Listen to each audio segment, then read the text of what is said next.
Tonight I wanted to talk about something that is has some importance to me. Again, just on a personal note, it's been about 25 years now that I've been standing up and talking to people. Many, many years ago, a woman asked me if I would do it, having never talked to more than my wife about things. And it's sort of gone on. So after this time, it starts to, dawn on me that there are certain sort of recurring themes. There's really a small band of subjects that are truly important. There's a lot of things we can talk about, a lot of information we can share, but in terms of what it is that is going to facilitate some sort of interchange within us and within the world around us, there really are only a very few things that are of deep importance. And so, more and more, I find myself talking about less and less. But tonight, what I want to talk about really is something that I see happening, and something that probably we all see,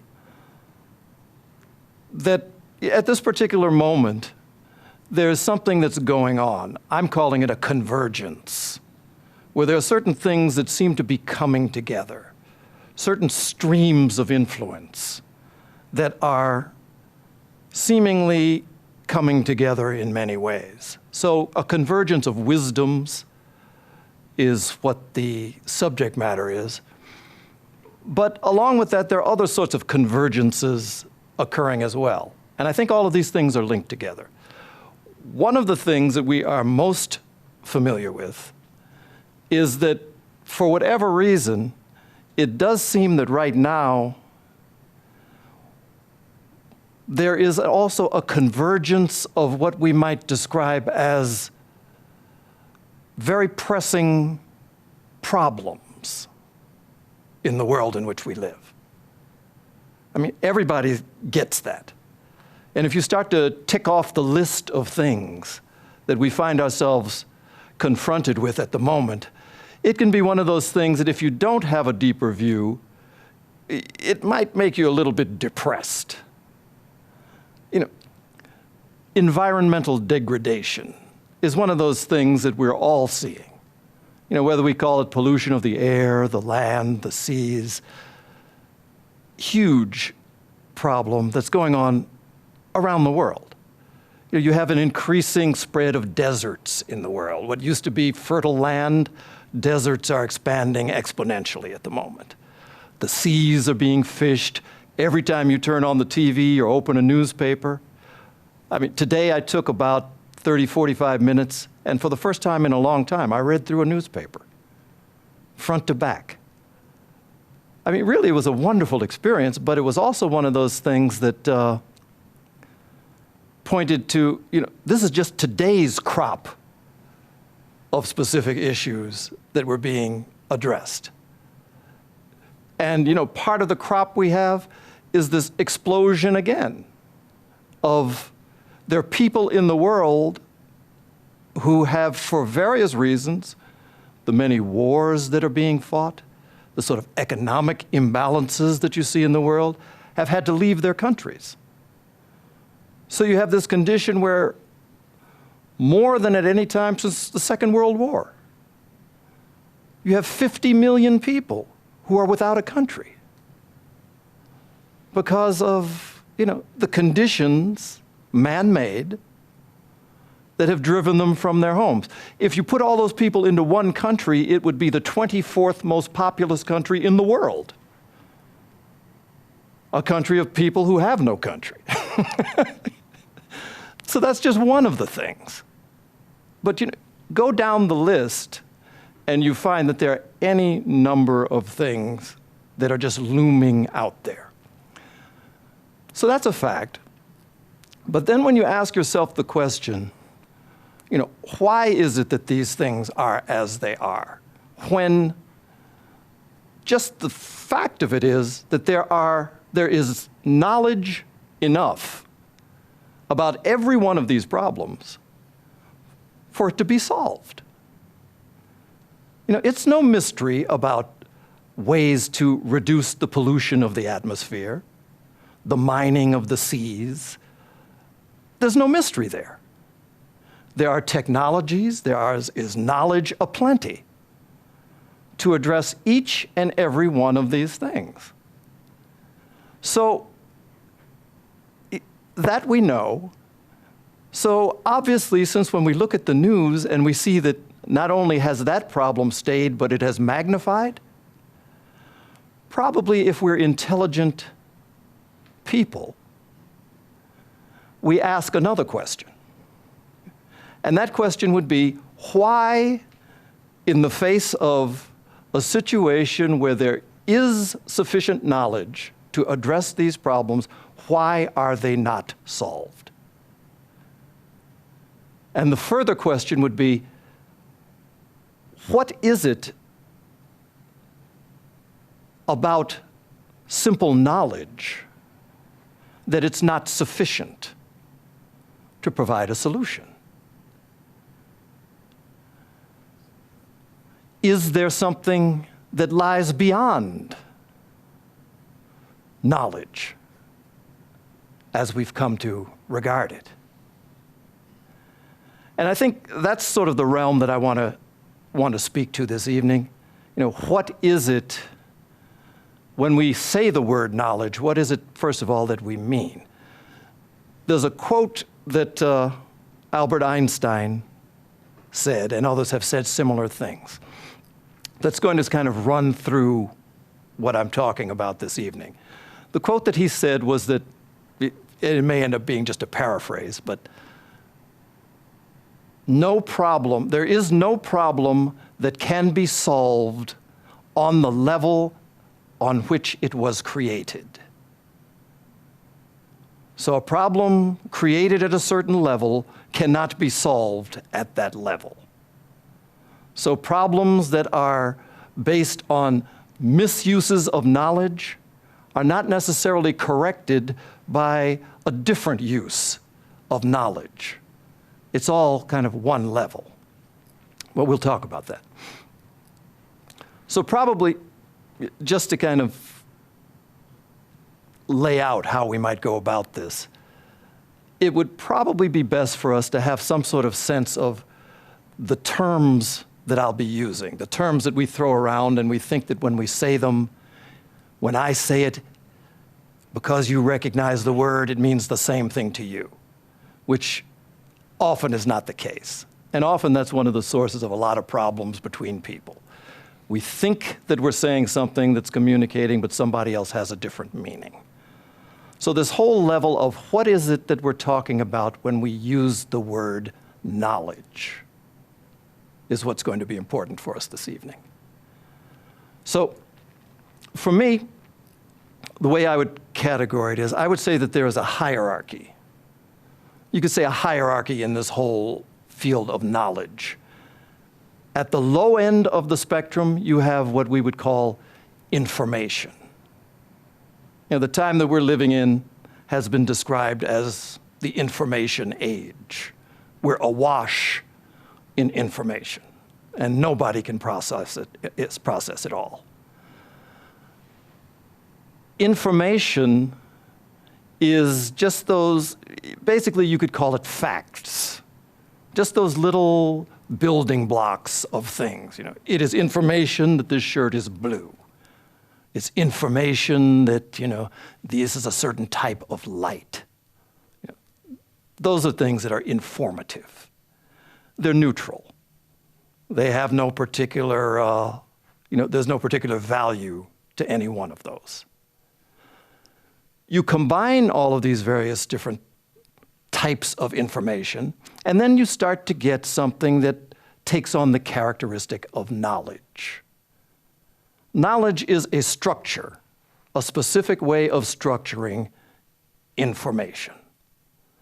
So you have whole realms of knowledge. Everything, a tailor who sews has a certain knowledge base of the fabrics, of the color, of the way they stretch, of the way they feel, of how they breathe, how they drape. There's a whole body of knowledge that's required to be a tailor. And it's composed of all these different little pieces of information. So, information, then you get the whole kind of concept base, which we call knowledge. But then there's a level beyond that. And that level would generally be described as something along the line of understanding. So, understanding is something of a very different sort than just knowledge. I mean, it's one thing to know that, certain people perhaps don't get along, or it's one thing to know that there are problems with the way that we deal with the oceans and the waters and the land and the sea. That's knowledge. But understanding is something of a much more expansive character. And it's something that generally falls outside of our normal realm of conversation. Because when we understand, it's something where we perceive a greater pattern. It is what assigns meaning. So knowledge takes on a very, very different quality in the light of understanding. From a theosophical point of view, we would say that understanding is a quality of the intuition. Buddhi is the technical term that's used. So, and it's a lot like, light. You sit in a darkened room. All of us will be here, the same arrangement of the chairs, the same arrangements of the furniture. Nothing's particularly different, but our ability to perceive the pattern and the layout, we don't have it until some sort of light shines. And that's an example of what I might call understanding. Wisdom is something of a completely different character. If I were to describe wisdom, I would really just say it is the perception of reality, of what is, in all of its various seen and unseen qualities. It's the characteristic of what people describe as enlightenment. So there's this hierarchy. Information at the bottom, knowledge, understanding, wisdom. We tend to fall in this kind of general range of information and knowledge. That's the world we operate in, and it's what pervades our way of thinking at the moment, which is the problem. So, just to give you an example, sometimes when I'm talking about this whole information, knowledge example, I'll use the example of a vase or of a bottle or a container of some sort. Information is the material that you use to provide the structure for the vase or for the bottle. Each particular vase has a different shape. So the field of biology looks a certain way. Christianity, which is another knowledge base, has its look. Theosophy. Theosophists tend to think that the shape of the theosophical vessel is, more like a Coke bottle, perhaps. It has that more sexy appeal to it. It's got curves. It's, But everybody thinks that about their particular field.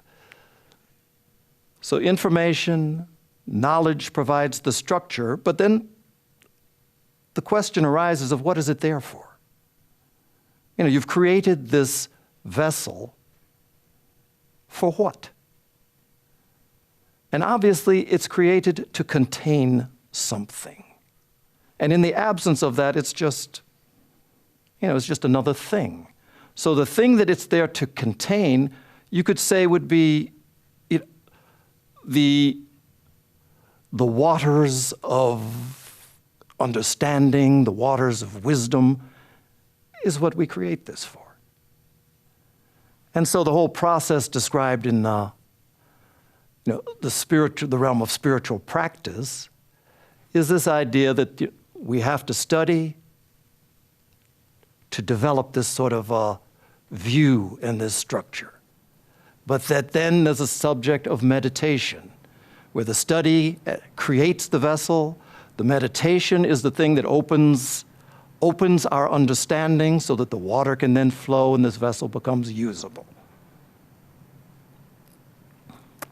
So, that's sort of the dynamic. Often there is this idea that many people express, that there is this difference, that we live in a world of illusion, and that there is in fact a world that could be described as real. There is that beyond what we see that is real. And very often this is sort of what you hear. And I'd say that it's something that is true, and it's not true, in the sense that everything that we see and that we experience at this particular level, if you stick yourself with a pin, that's not an illusion. The pain that you feel is not unreal. Certainly it's real. But it's a rather partial way that we perceive the world. So, it's as if I burn my finger, the experience is that everything in my attention starts to become the tip of this finger, that aches, that hurts. Anybody that's done that, it's very hard to think about the absolute in the spiritual life or mathematics when your finger is burned. Similar process takes place just in terms of our normal life, that we are so focused on this very partial experience of what's real that we lose sight of something larger. So we do see, but we just don't see it all. I had a friend years ago who had somehow been involved in training dogs to become seeing eye dogs. It's not every day you meet somebody that's into that.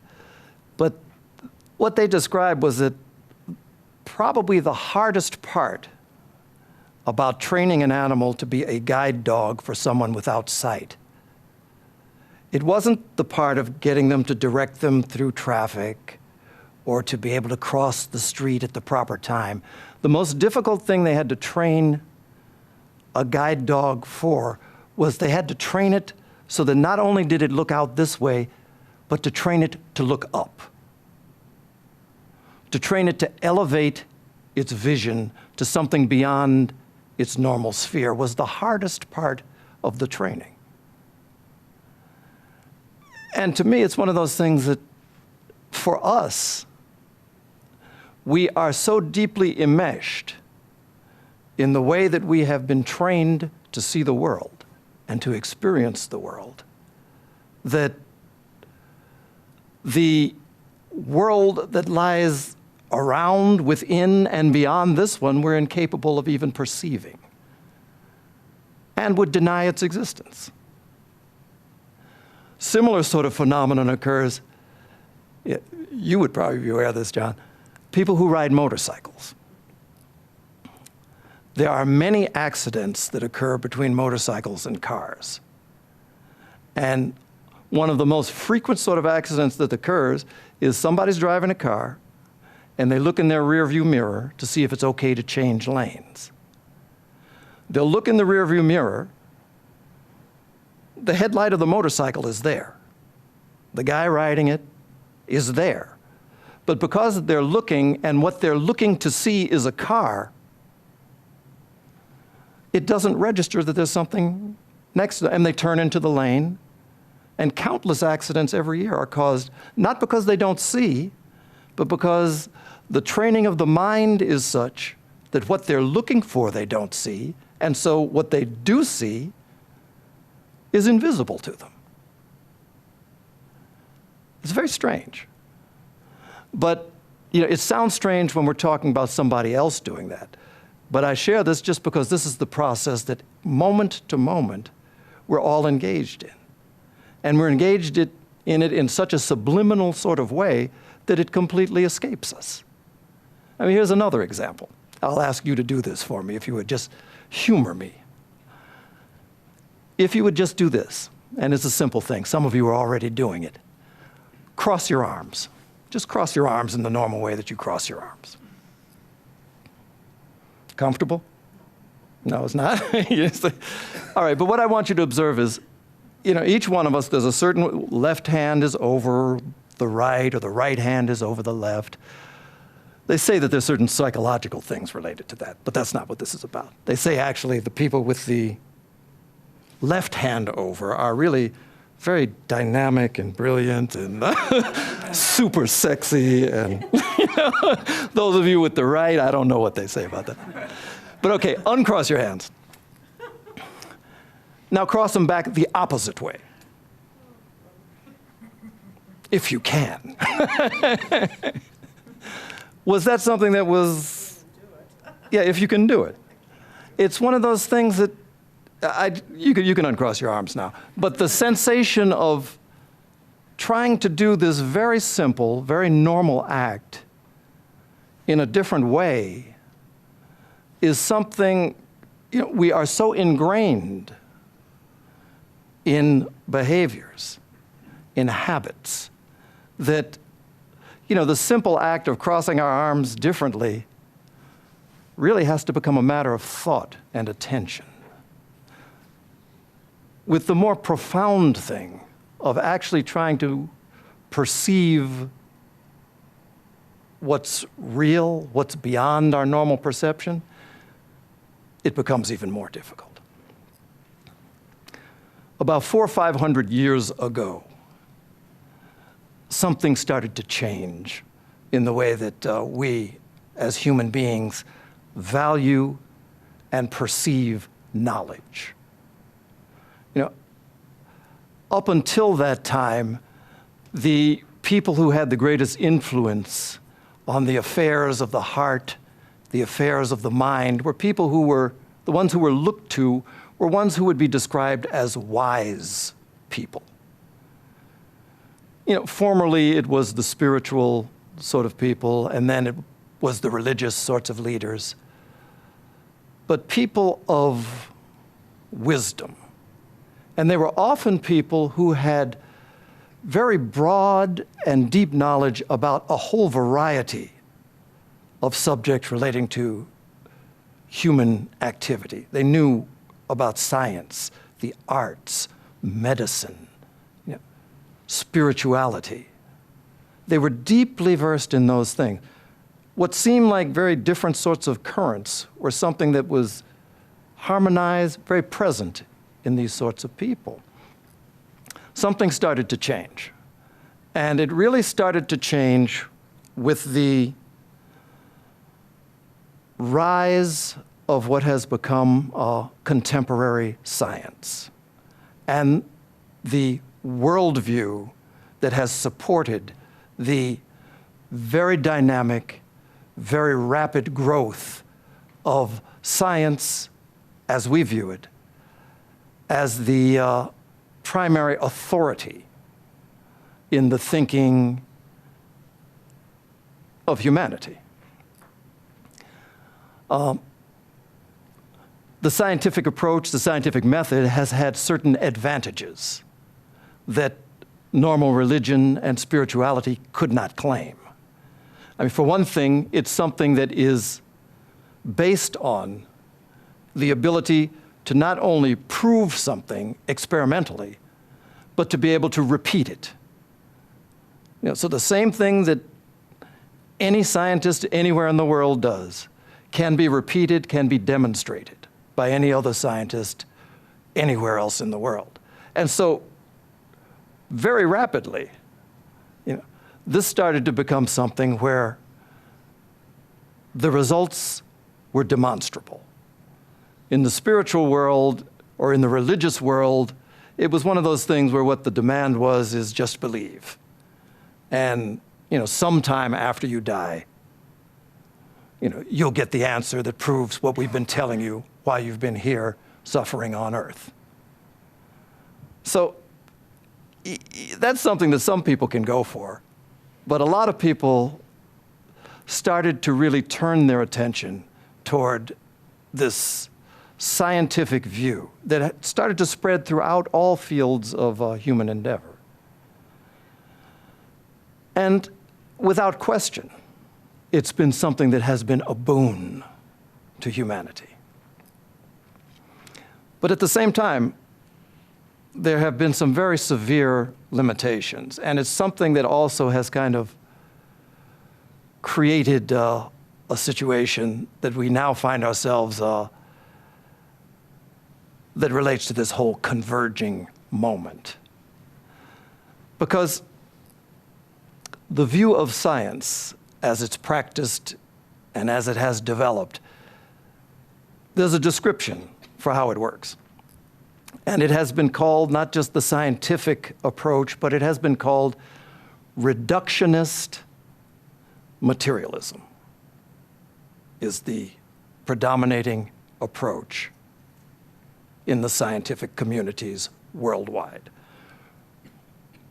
Reductionist and materialist because from the point of view of the practice of contemporary science, everything is reduced basically to the realm of physical phenomena.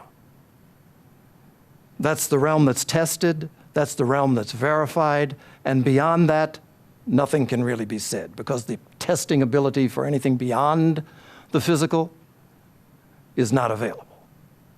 So it reduces the realm of reality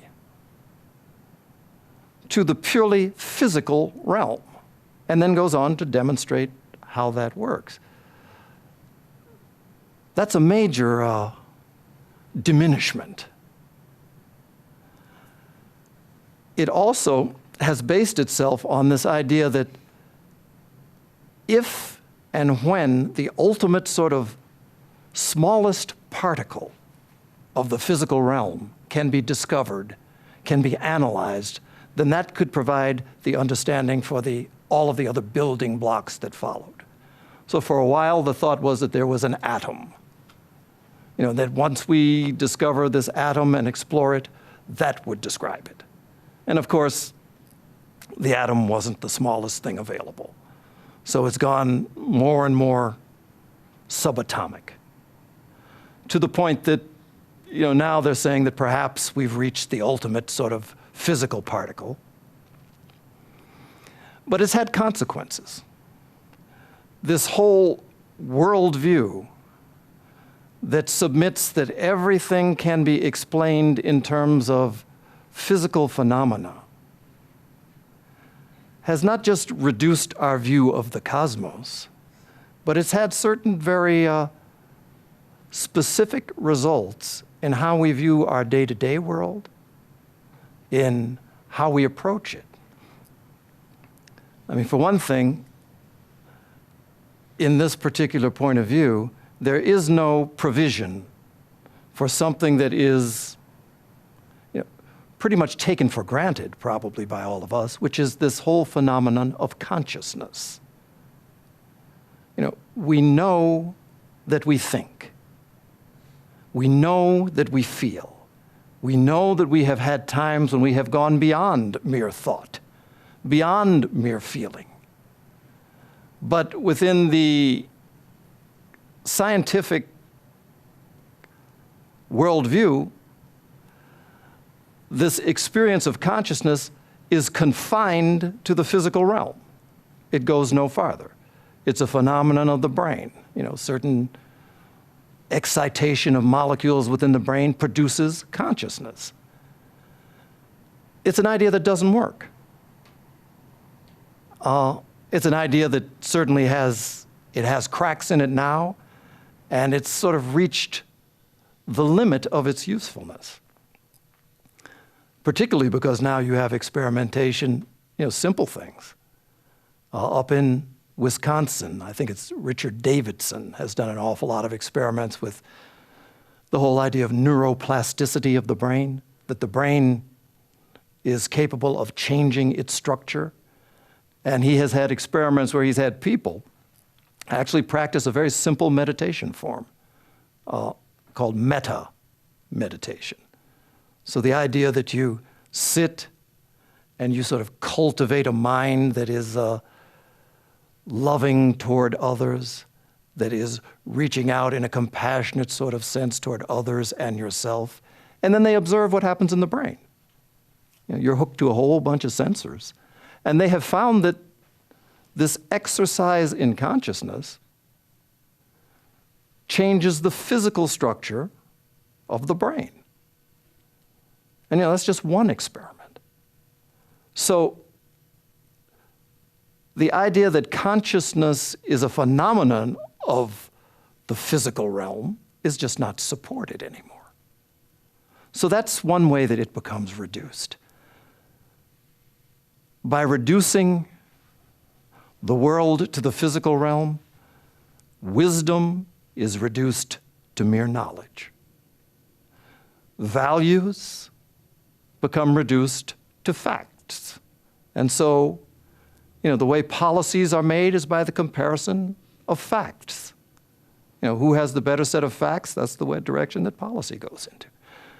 Beings become reduced to things, separate sorts of entities. There's this continual process of reduction, of separation, of atomization that has become the sort of accepted view and the music that we all dance to. And there are problems with that. You look at something like, I'm not here to talk about vegetarianism, but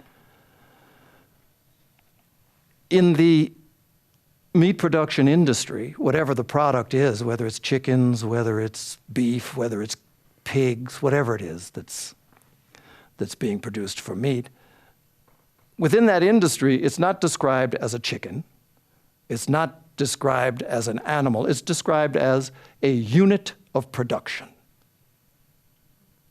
A unit of production. Which, to you and me, my dog, my cat, I don't ever want to get to the point where I'm regarding it as a unit of production.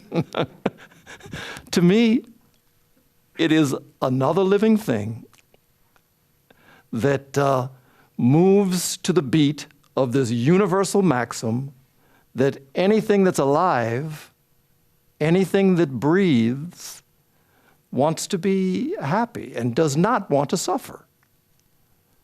So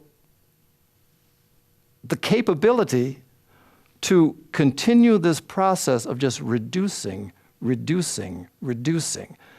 distancing, has consequences. And in many ways, the consequences come back to that whole list of issues and problems that I was talking about at the very beginning. What is it, what sort of suppression of a normal and natural instinct to feel compassion for others? Anybody in a family tends to want to provide a situation where their children will be cared for, or their children will have the benefits that allow them to grow into a fuller life. So what is it that allows for this sort of mass point of view that everyone, everywhere, witnesses a certain degradation taking place in those very sorts of gifts that we tend to pass on to the next generation? Gifts of environmental health, gifts of all those things. We witness it. We see it. And yet there is some sort of blind spot that allows it to continue because, we have allowed ourselves to become convinced by the various sorts of spins on facts that in some way our knowledge is insufficient. It's a very odd situation. I've heard the expression that we do not know who it is that discovered water. We don't know who discovered water. One thing we do know, it was not a fish. The one swimming around in it, breathing it, the one to whom that's their total atmosphere, to a fish, it's not water. To a fish, they don't even know, it's just there. What is it? Fishes don't talk about water. We find ourselves in a similar situation. So, what is it that can alleviate that? I mean, really, it's not enough just to talk about problems or convergences. One of the hopeful things that I see, first of all, is that science is actually converging with this view that there is, in fact, a greater life that we all share, and particularly in the world of quantum physics. But rather than take time talking about that, what do we do? What do we do to kind of lift ourselves out of this realm of obedience to the voices, the more knowledgeable voices around us? The quote that I used in the little blurb for this was one from a Zen master that said, "To the beginner's mind, there are many options. To the expert's mind, there are few." There's only a couple of ways that it can be done to the mind that has been trained into a certain sort of knowledge. But to be able to cultivate a mind that is sufficiently open requires this whole process of moving from the level we have been used to functioning on to some other level. It's a fact that if we're talking about transformation, about some sort of inner unfoldment, information doesn't do it. There is no fact that's going to catapult you into the stages of spiritual awareness. It just doesn't work. Information does not transform, but the light of intuition, the opening to this higher realm that's continually around us, that we all continually function in, is what makes transformation a possibility. So how do we access that? I mean, one of the things I used to like to fly in airplanes, when I used to travel, when it was relatively new to me. To get on a plane and take off was really kind of like a joyful experience. I would always want a window seat to watch the ground, to watch the sky. But one of the things that really used to get me, sometimes you would find yourself taking off on a cloudy day. And you get on the plane and it's dark. It's dark all around you. It might even be raining. Plane takes off, reaches a point where it just enters into the clouds and you can't see anything. But then at a certain point, it pops through the other side. And when it pops through the other side, it's always the most amazing thing. That this cloudy, sun-absent sort of condition suddenly becomes bright, sunlit. It's always been there. The sun is always shining. The only time it doesn't fall on the earth is when the clouds interfere. For us, we find ourselves in a very similar situation. The field of buddhi, the field of intuition, is continually around us, within us. It's that It's that field that we all share. It's that realm where we all recognize that there are not separations, but there are actually connections among us. But we don't see it. And one of the reasons we tend not to see it is because the Buddhist sort of expression is that we tend to be deeply involved in a process of self-cherishing. I like that way of putting it. That we are so enamored with ourselves and with the process of our thought, maintaining the body, improving it, all the things that we do, feeding it, expressing it, making sure that people recognize that, we're quality people and smart and pretty, all the things we do. That this is like, it's like it's a cloud generator. We find ourselves perpetually throwing up clouds, worry, anxiety, so that this light rarely finds its way to us. So one of the things, and it's simple, which is not to say it's easy, but all of those sorts of states of mind that allow us to feel a sense of connection with others are those ones that bring us a little bit closer to this experience, this intuitive, transformative experience of what actually is real. So thoughts that relate to love, connection.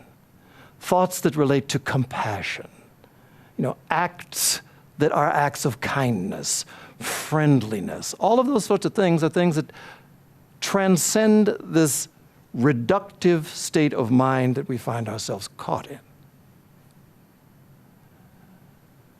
There's for those of you who meditate, there's an exercise. It sounds simple, but I'd ask you maybe to give it a try. It's a simple thing, and like anything, it helps to persist in these things. Probably the thing that a lot of people have an idea, and they talk about what God is, or what the divine is. And there are a lot of ways of describing it, but in terms of the experience that everybody shares, one of the things that seems to most closely, seems to be a shared perception, which is that no matter what someone's conception of God or the divine might be, that in some way it's very similar to what we would describe as the experience of space. Space is everywhere. Space surrounds us. It pervades us. It defines everything. The space that this body occupies is what you point to and call Tim. I do the same thing. So this kind of perception that space is at least an aspect of the divine,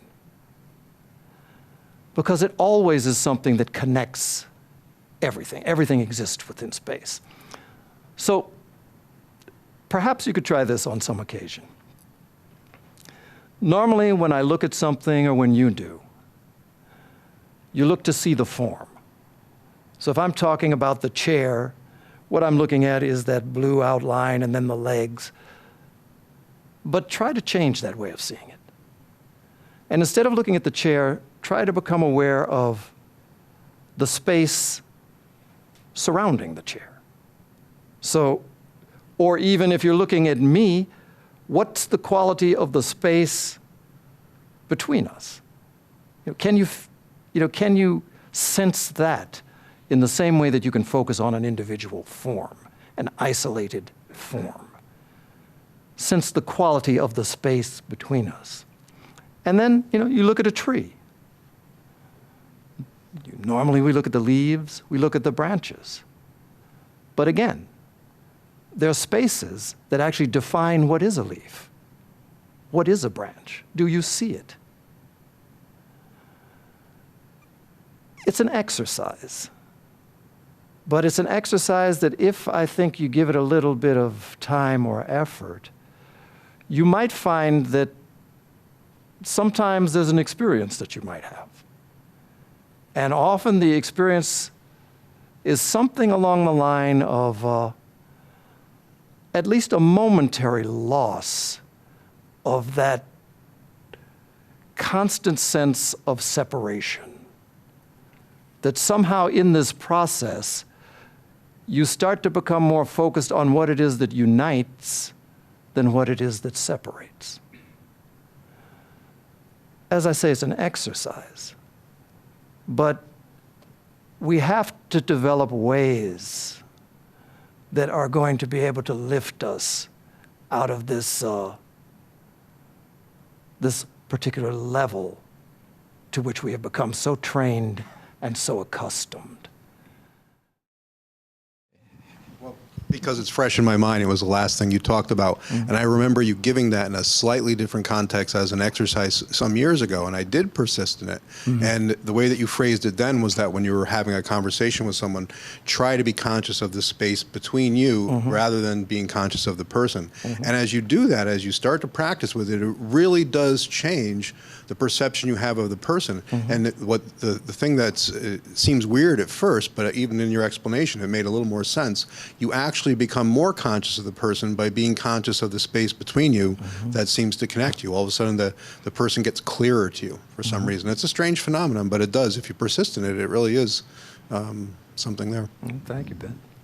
Thank you. Sometimes you have like the Archie Bunker people that just want to stay the way they are. Is intention really important to, you have to want to do this?